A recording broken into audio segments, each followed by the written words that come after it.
Ale tam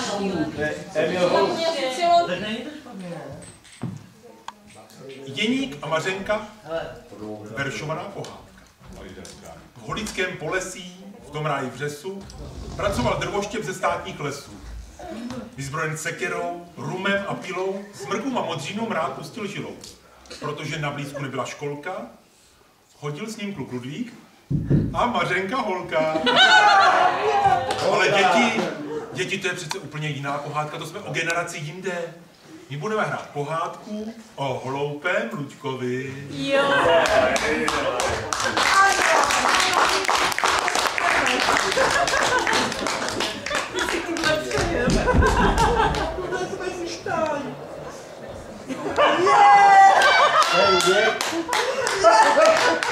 Daj ti vidíš na čeho tam.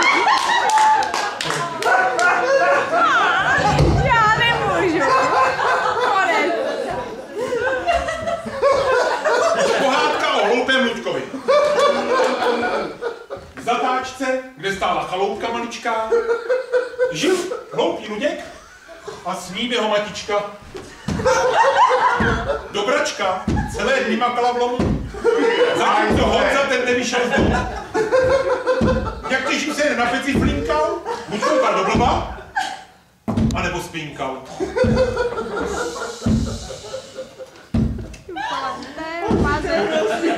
Až jednou mamina vzplála jak svíčka a kopla ho pohorkou do konečníčka. Chtěl vám pokrt, nehodný chlapečku. Nehodnám do smrti dělat i děvečku. Vypadni do světa. Vypadni do světa, ať už si mluvcu. Na cestách naraž si nějakou buchtu.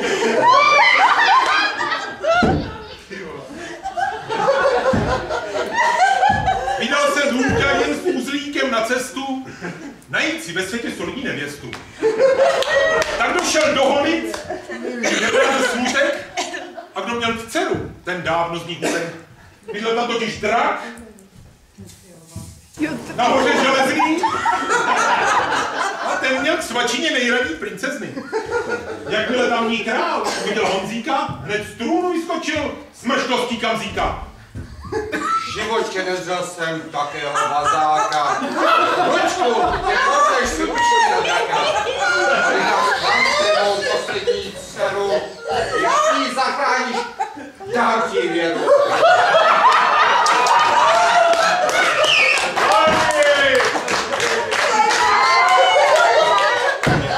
Princezna!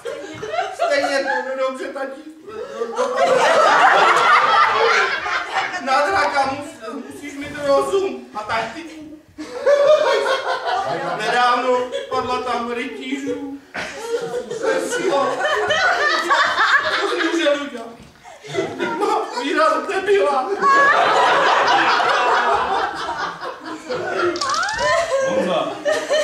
Děkuju, princezno! Děkuju, princezno, za lichotky. Nemám strach, srdce mi nespadlo do budky.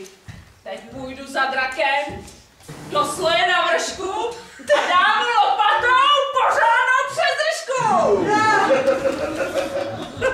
Vyrazil Luděk, byl ale za chvilku zpátky, opuchlý, že málem neprošel vrátky.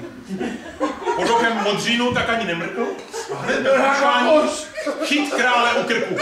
Zahrnul. Ty lupeň! Zlobojtové hlavě víří! Vždyť ten drak měl držky aspoň 4.